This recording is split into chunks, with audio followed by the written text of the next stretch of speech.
I would say the greatest way you can have kids in the week saying, this is time well spent, is making them creators. So if they are creating some sort of content, whether it's content about something they love to research, something they want to learn more about, something they want to learn to do. My daughter is trying to learn how to solve a Rubik's Cube, and so she's watching tutorials and then recording her own tutorials as she goes through the process. So any way you can create some sort of video tutorial or something at the end of the week, that's going to be time well spent.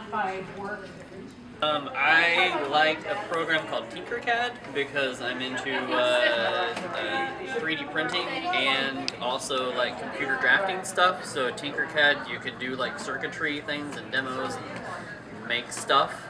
And then same thing with like the 3D design part of it, because I mean kids can like build stuff, you can like scribble on it and like design a 3D object from your scribbles. So anything like that that kind of gives you future applications, I think is good.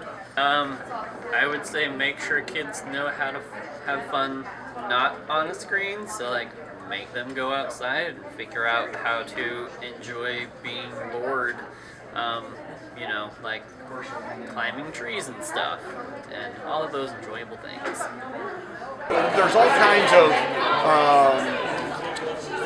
computer games and things like that, but how many of those computer games are things you can actually learn from? And of course, being a vendor, I'm a salesperson. I'm actually an educational consultant, but one of the things we have is Coder Z. And Coder Z is an actual virtual robotics coding program where kids can get on and they can basically learn coding while playing a video game. There are missions that are involved with it. There's like 60 hours worth of curriculum. So if your school purchased this, they could actually access it at home in the evenings or in the summer, and they could learn coding while they're playing the video game, so they're going to gain something from it. What language is that? It's Java. Yeah. So basically, it starts out with Blockly, drag and drop. A lot of STEM in here, science and math, engineering. Have to change values. They have to figure out like to make turns, angles, things like that. And then they start with Blockly and end up being able to write Java code.